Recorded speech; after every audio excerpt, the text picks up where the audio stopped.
Hey y'all. Today in this short video, I will just be walking through step by step on how to file a code violation here in Nashville. Yeah, so it should be a pretty short video, and I'm just gonna be walking through.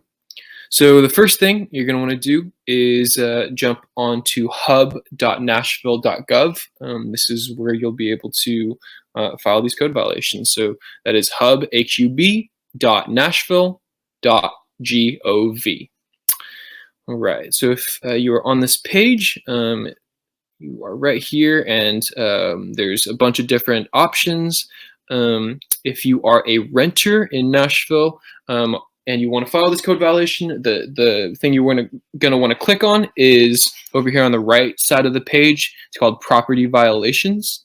So if you go ahead and click on that, and it'll bring you to this next page. And the next thing you want to click on is, if you scroll down the right hand side of the page, is Tenant Complaint.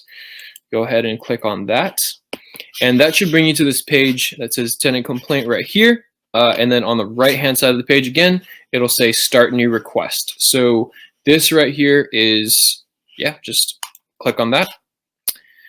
All right, and then here is the process. So again, this is a pretty short and easy process, but it'll ask for a few identifying things. The first thing is going to be to provide the location. So here's where you'll input, the address of the apartment complex that you're living in, or the house, or whatever it is. I'm just going to put in a random address that I think of. Let's do 100 East Fairview. I'm not sure exactly where this is, but just gonna click on that. So once you have the address correct up here on the left, what you're gonna do is go down to the bottom right, and you're gonna see set location right here. You just go ahead and click on set location.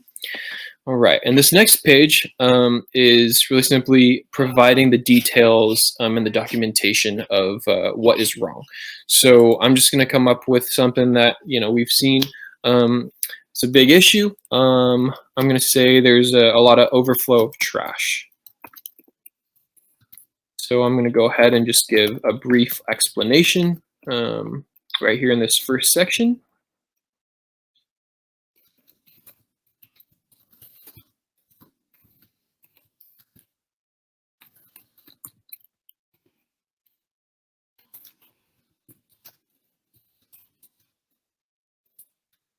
Regard my spelling errors.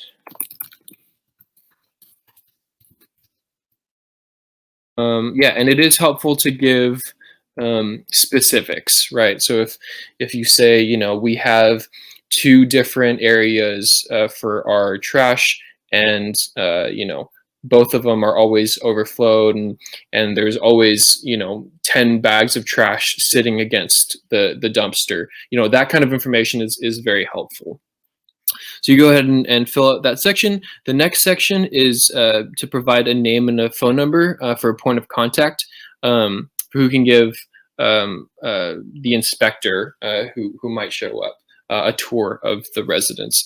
So I'm just going to come up with a name here and a phone number that is made up. So please don't call it.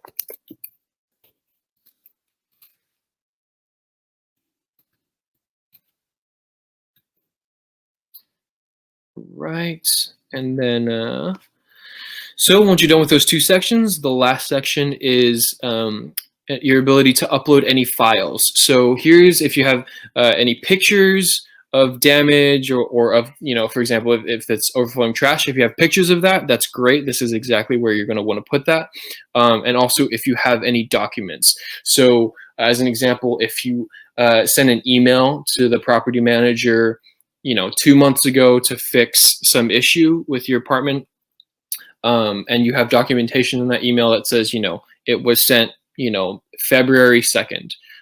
That's very helpful. Those specific dates are really important here. So again, upload any pictures, any files, any documents right here into upload files. So once you're done with this page, again, you're done. You go down to this bottom right side and you'll hit next.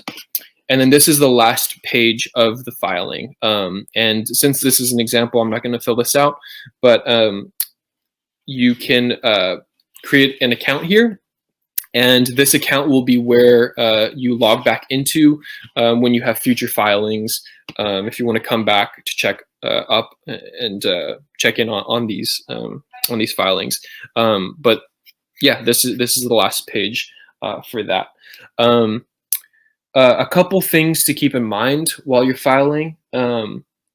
One is that we recommend that you file multiple times if you have multiple issues. So if you have an issue with overflowing trash, if you have an issue with broken windows and molds, make sure that you're doing 3 separate filings for these 3 separate issues. We know that the city tends to pay more attention when there's more filings rather than one massive filing that includes, a dozen problems. So again, make sure to file multiple times when they're separate issues. Another thing to keep in mind is that there are certain issues that the city tends to pay more attention to. So those include mold. They include mold due to structural damage. This includes broken doors and broken windows. And then as the example, overflowing trash is another one of these issues that the city tends to pay more attention to. So keep that in mind as you're filing. And if you have any of these issues, make sure that you prioritize pushing these through this filing. All right, so that's it with filing. Another thing I want to show you really quickly is this map, and it's called Nashville. So if you look at the top left hand side of your screen, you'll see home, Nashville, and Nashville.gov. If you click on Nashville, I already have it pulled up on a separate tab, but if you click on Nashville, it'll bring you to this map. And there's a couple different options for what you want to see in this map. Right now I have it selected under property violations. And this is really helpful. It'll show you all previously filed code violations all around Davidson County, right? So if I scroll into a particular neighborhood, right now I'm just in like Wedgwood, Houston, this area, let's see. So if I scroll into this area, I can see this specific address has 40 code violations, right? So if I click on it, it'll expand all of them out, and you can look. And I think a lot of these are the same person or the same issue for sure, because it's all junk and debris, right? So that'll be really helpful to give you context to see if the issue that you're having is something that the complex has had an issue before, if there's an open filing at that moment. So that's really helpful and can give you really good context. Yeah, and that's really it. The last thing I want to share with you is just our hotline number and our email. I am a part of Red Door Collective, and we're just a tenants' rights organization here in Nashville. Our hotline number is 615-398-2859. You can call us at any time, and we promise that we'll get back to you as soon as we can. And then our email is reddoormidtn@gmail.com. That's reddoor, MIDTN@gmail.com. And feel free to send us an email at any time, and we'll reach back out to you. All right. Thanks, y'all.